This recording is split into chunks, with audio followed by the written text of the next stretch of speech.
कालच्या व्हिडिओमध्ये आपण मॅथमॅटिक्स पार्ट 2 मधला नवीन चॅप्टर सुरू केलेला आहे, ट्रिग्नोमेट्री. त्यामध्ये 9वी मध्ये जो काही आपला बेस झालेला आहे ट्रिग्नोमेट्रीशी संबंधित, तो आपण काल रिवाईज केला आणि त्यावर पहिल्या पानावर हे जे ॲक्टिव्हिटीज दिलेले आहेत ते आपल्याला काल अभ्यासलेल्या भागावर कंप्लीट करायचे आहेत. पहा, आपण कालच्या तासात 3 ट्रिग्नोमेट्रिक रेशोज अभ्यासलो होतो. साइन रेशो, कॉस रेशो आणि टॅन रेशो.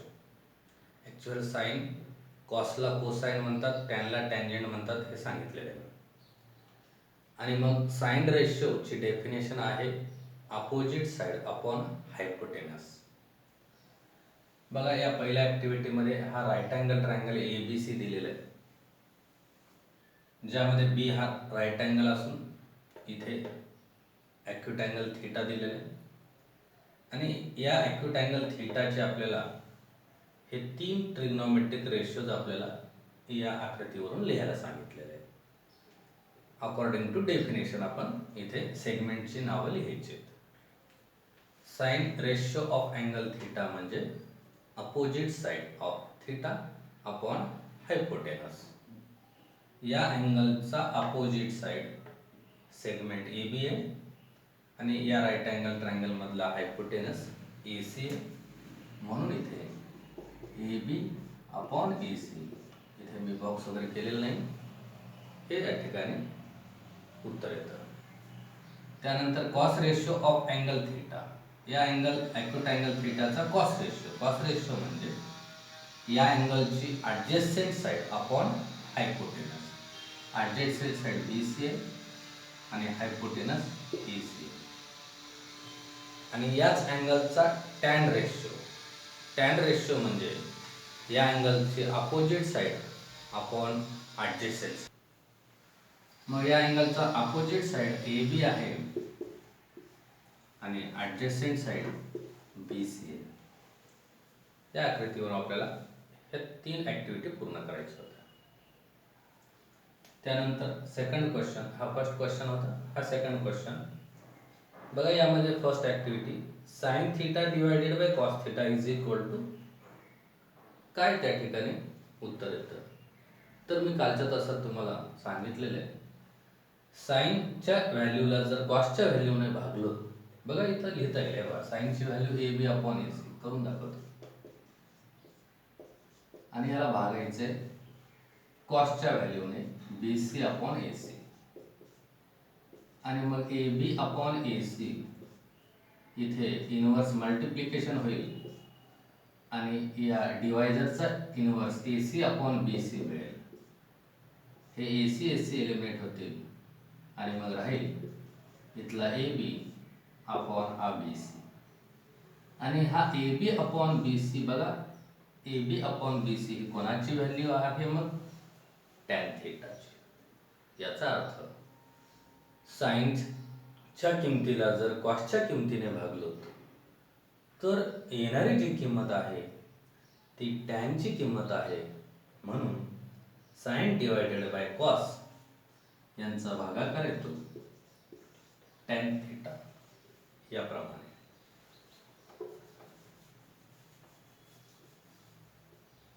नेक्स्ट, नंतर आपण हे थीटा आणि 90 मायनस काय असतं ते सांगितलं मी. हा अँगल जर थीटा असेल तर हा 90 आहे. हे दोघं कॉम्प्लिमेंटरी असतात. हा थीटा असेल तर या अँगलचं माप हे 90 मायनस थीटा असतं, असं आपण काल पाहिलं. आणि त्यानंतर असं आपण पाहिलंय की या अँगलचा साइन रेशो, या अँगलचा साइन रेशो काय येतो? AB अपॉन AC इथे लिहिलेलं आहे. आणि मग या अँगलचा कॉस रेशो काय येतो? बघा, या अँगलचा 90 मायनस थीटा चा कॉस रेशो लिहूया आपण. याचा कॉस रेशो म्हणजे ॲडजस्टंट साइड अपॉन हायपोटेनस म्हणजे AB अपॉन AC. बघा, AB upon AC right side equal आहेत, म्हणून लेफ्ट साइड इक्वल होतील. म्हणजे कोण दोघे इक्वल आहेत? या अँगल थीटाचा साइन रेशो म्हणजे या 90 मायनस थीटाचा काय असतो? कॉस रेशो असतो. आणि त्याच्या उलट याचा कॉस रेशो म्हणजे याचा साइन, थिटाचा साइन तर 90 मायनस थिटाचा कॉस आणि थिटाचा कॉस तर 90 मायनस थिटाचा साइन. मग इथे सिंपल आहे, साइन रेशो ऑफ थिटा म्हणजे कॉस रेशो असतो कोणाचा, याच्या कॉम्प्लिमेंटरी अँगलचा म्हणजेच 90 मायनस थिटा. आता हे थिटाची किंमत काही असू शकतं.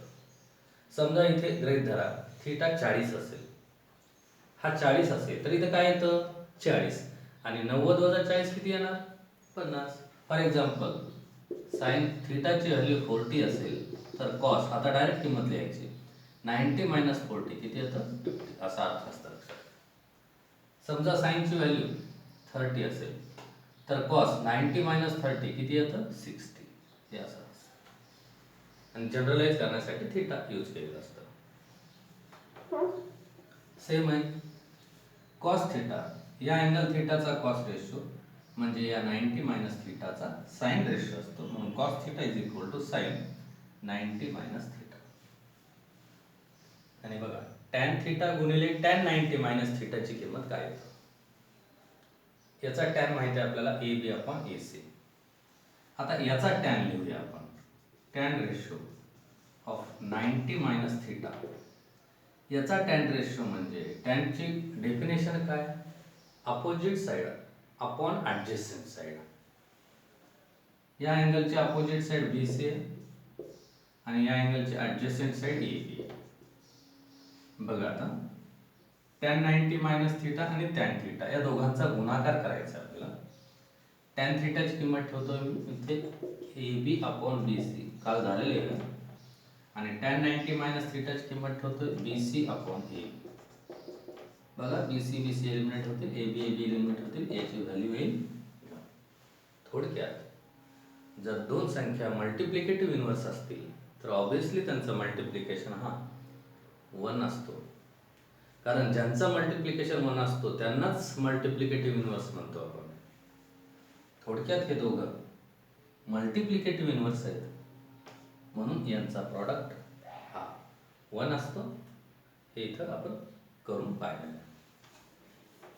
नेक्स्ट हा झाला सेकंड क्वेश्चन, हा फर्स्ट क्वेश्चन, हा सेकंड क्वेश्चन. आता इथे थर्ड क्वेश्चन आहे, ही आयडेंटिटी दिलेली आहे, आपण हे सुद्धा कालच्या तासात पाहिलं, सोडवलं होतं. Sign square theta plus cos square theta ची व्हॅल्यू पण 1 असते.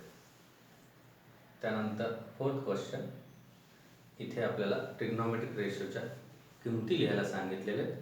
आपण साइन कॉस टॅन च्या ज्या काही किमती असतात ते टेबलच्या रूपात का लिहिलं होतं, त्याच किमती इथे आपल्याला लिहायचे. बघा थोडंसं रिमाइंड करा. साइन 30 डिग्रीची व्हॅल्यू आहे हाफ म्हणजे 1/2.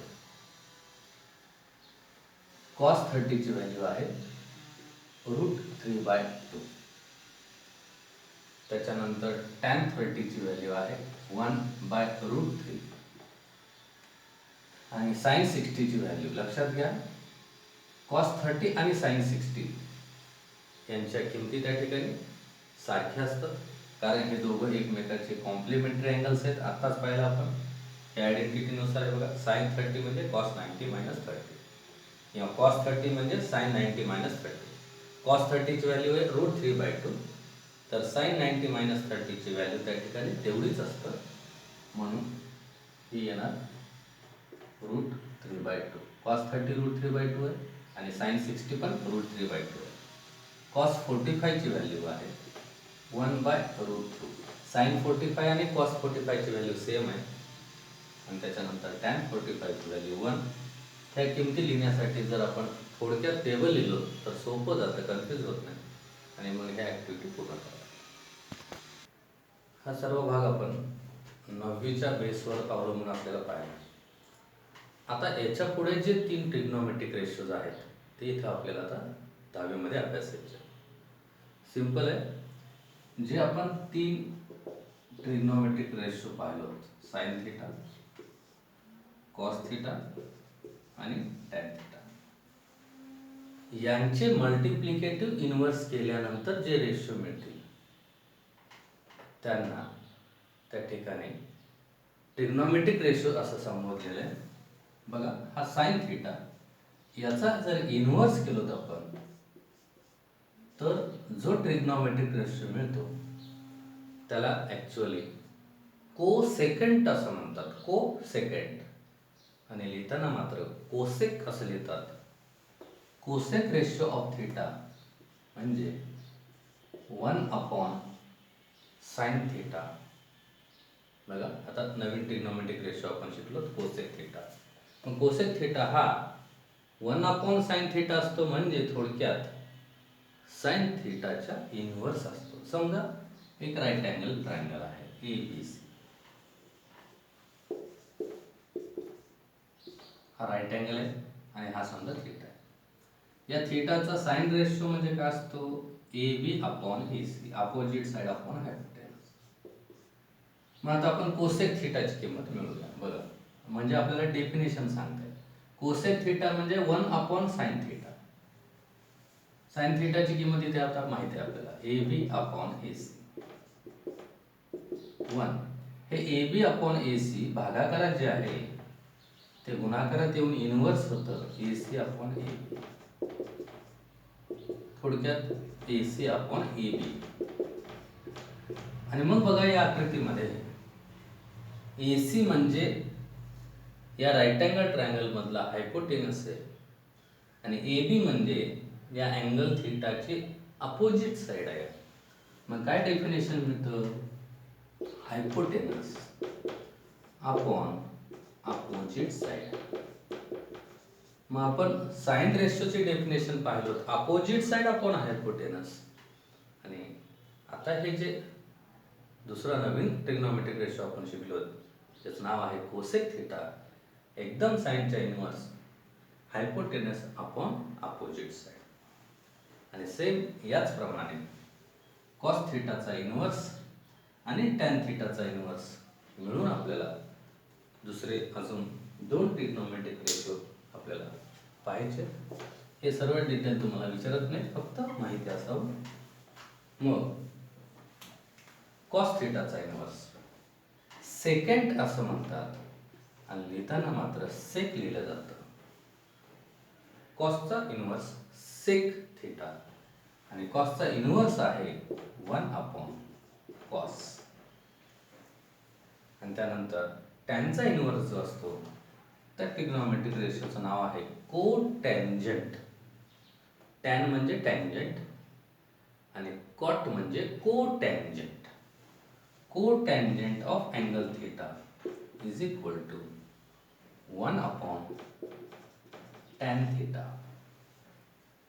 बघा कोसेक हा साइनच्या इन्व्हर्स असतो. हे बघा, हे एस पासून सुरुवात होतं, हे सी पासून सुरुवात होतं, हे एकमेकाचे इन्व्हर्स आहेत.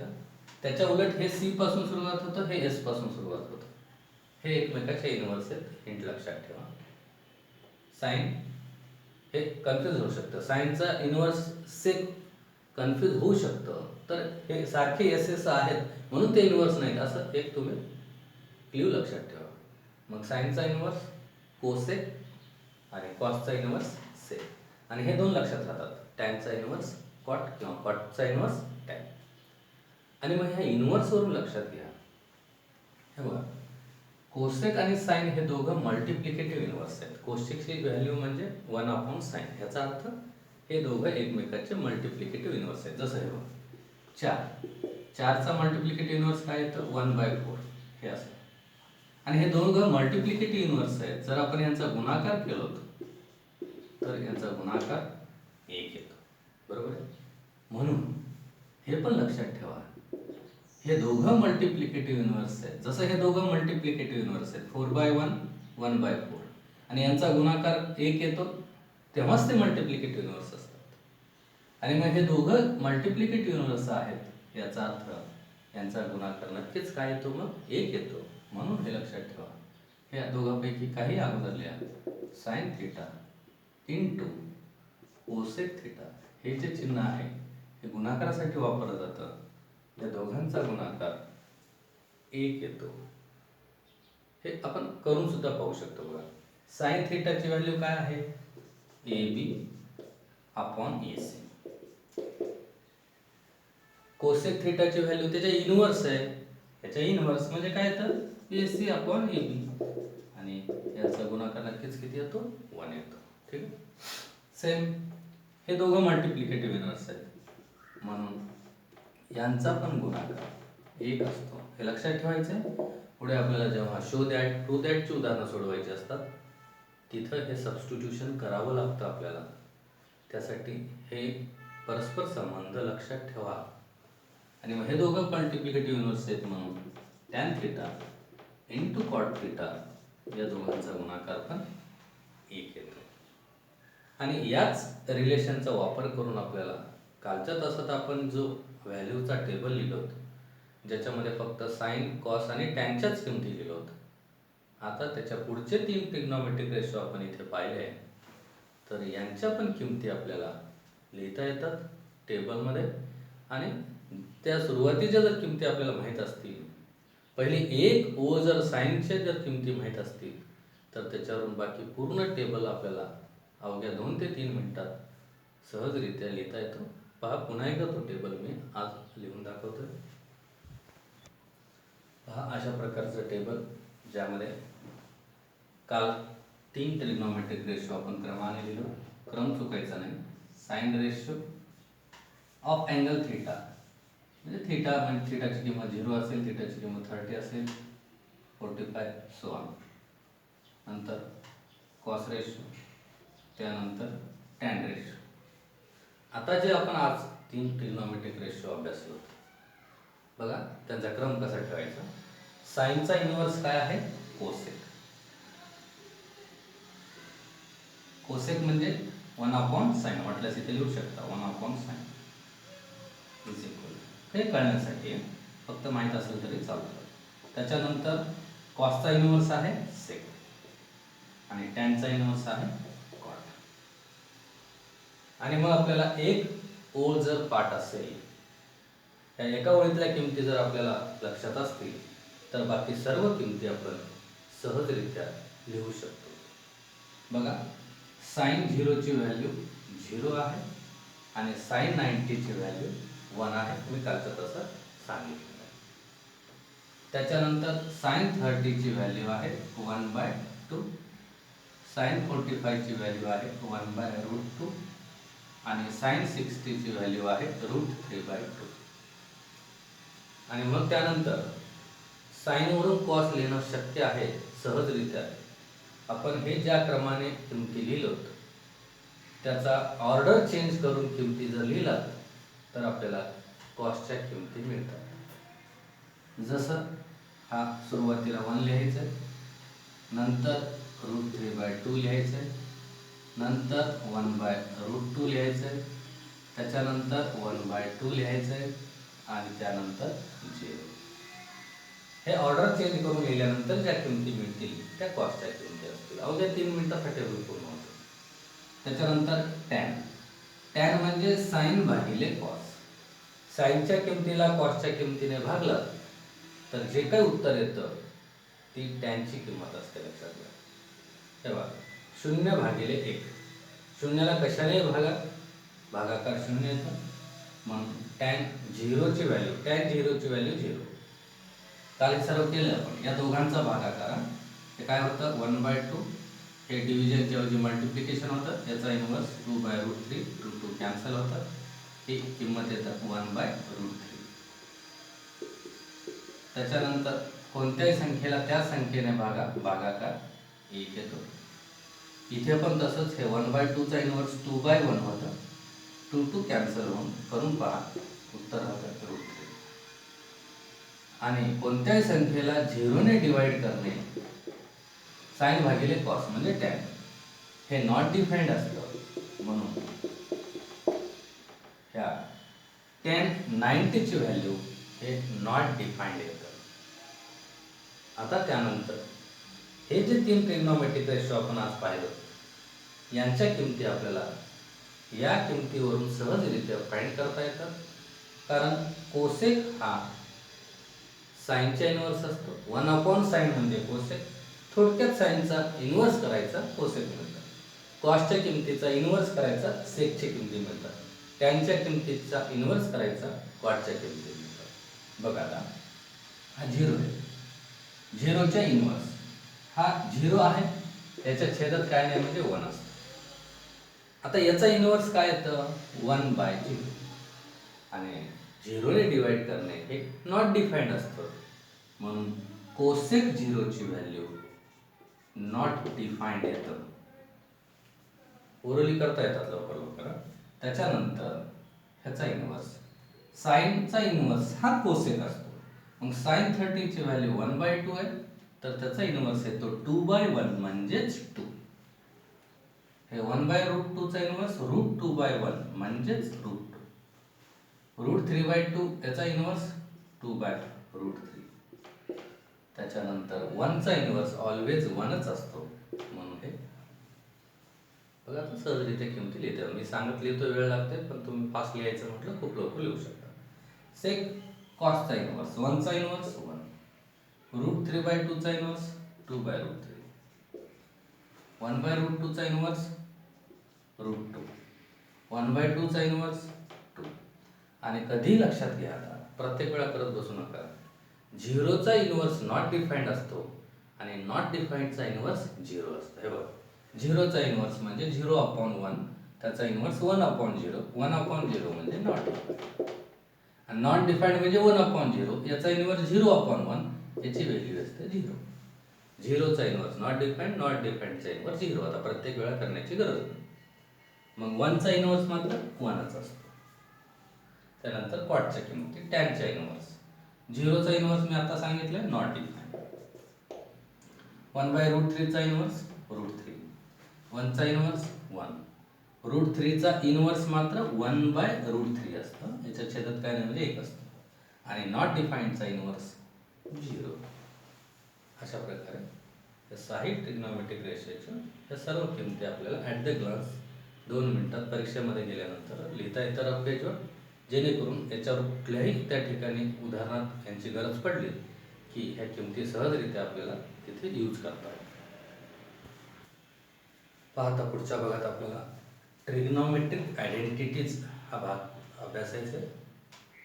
थोडक्यात 3 इक्वेशन्स आहेत, त्या लक्षात घ्या, समानता आहेत. ते आपल्याला पुढे शो दॅटमध्ये सबस्टिट्यूशन करण्यासाठी उपयोगी पडतात. त्यापैकी एक आयडेंटिटी ऑलरेडी आपण अभ्यासलेले 9वीला, इथे पण मी कालच्या तासात आजच्या तासात रिवाइज केलेले. sin² theta plus cos² theta is equal to 1. ही एक आयडेंटिटी आहे या ट्रिग्नोमेट्रिक आयडेंटिटीज पैकी. अशा इथे 3 आयडेंटिटीज आपल्याला पाहिजेत. आणि मग ही जी आयडेंटिटी आहे sin² theta plus cos² theta is equal to 1, याच आयडेंटिटीवर आपण एक या ठिकाणी क्रिया करूया. एकदा या आयडेंटिटीमध्ये sin² थीटाने डिवाइड करू आपण प्रत्येक टर्मला. Each term is divided by sin² theta. आणि मग आता आपल्याला इनवर्स वगैरे माहीत पाहिजे, जे काही आपण शिकलो ते. मग एखाद्या संख्येला त्या संख्येने भागल्यानंतर भागाकार 1 येतं, आपल्याला माहिती आहे. त्याच्यानंतर cos थीटा भागिले sin थीटा काय येतं हे माहिती आहे आपल्याला.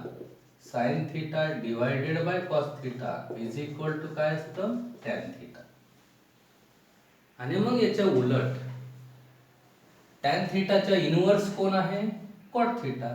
मग sin theta upon cos theta म्हणजे tan थीटा असेल, तर tan थीटाच्या इनवर्स cot थीटा आहे, म्हणून cot थीटाची किंमत याच्या इनवर्स येतं cos theta upon sin theta. tan theta म्हणजे sin अपॉन cos आणि मग त्याच्या इनवर्स cot थीटा म्हणजे cos अपॉन sin, एकमेकाचे इनवर्स आहे. sin अपॉन cos म्हणजे tan, cos अपॉन sin म्हणजे cot. मग हे cos² theta upon sin² theta याची किंमत आपण या नियमानुसार cot² थीटा ठेवू शकतो आणि is equal to 1 upon sin² theta. आत्ताच पाहिलंय आपण कोसेक थीटा म्हणजे 1 अपॉन sin थीटा असतं. इथं आपण आत्ताच पाहिलंय cosec theta is equal to 1 upon sin theta आणि मग याचा स्क्वेअर केला तर हे असं मिळतं. मग 1 अपॉन sin² थीटाची किंमत आपण काय ठेवू शकतो कोसेक² थीटा म्हणून इथे येतं कोसेक स्क्वेअर थिटा. ही आहे सेकंड आयडेंटिटी. ॲक्च्युअली ही फर्स्ट आयडेंटिटी. याला सिम्प्लिफाय केल्यानंतर ही जी आयडेंटिटी मिळतं ही सेकंड आयडेंटिटी. आणि याचप्रमाणे इथे जसं साइन स्क्वेअर थिटाने डिवाइड केलं होतं, आता कॉस स्क्वेअर थिटाने डिवाइड करायचं.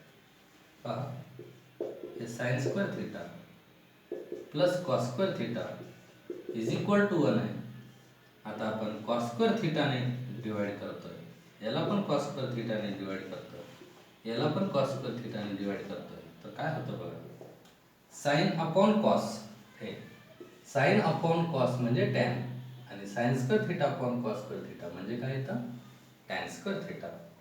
म्हणून sine square theta upon cos square theta हे ह्याची किंमत आपण टॅन स्क्वेअर थिटा ठेवू शकतो, plus cos square theta divided by cos square theta 1 आणि is equal to 1 upon cos square theta. बघा, 1 अपॉन कॉस म्हणजे सेक येतो, हे याप्रमाणे पाहिलं आहे आपण. Sec theta is equal to 1 upon cos, आणि मग याचे इन्व्हर्स केलात तर स्क्वेअर येतात, हे स्क्वेअर्स केलात तर हे असं, आणि मग 1 अपॉन कॉस स्क्वेअर थिटाची किंमत आपण सेक स्क्वेअर थिटा ठेवू शकतो. आणि यालाच असं बदलून लिहू शकतो आपण, टॅन स्क्वेअर थिटा प्लस 1 लिहा, किंवा 1 plus tan square theta is equal to काय मिळतं मग, सेक स्क्वेअर थिटा. ही आहे थर्ड आयडेंटिटी. या 3 आयडेंटिटी फार महत्त्वाचे आहेत. पहा, हे ऑलरेडी आपण 9वी पासून पाहिलं. याच्यावरच क्रिया करून ही आयडेंटिटी मिळाली. साइन स्क्वेअर थिटाने डिवाइड केलं, कॉस स्क्वेअर थिटाने डिवाइड केलं, 1 plus cot square theta cosec square theta येतं, आणि 1 प्लस टॅन स्क्वेअर थिटा हा सेक स्क्वेअर थिटा येतो.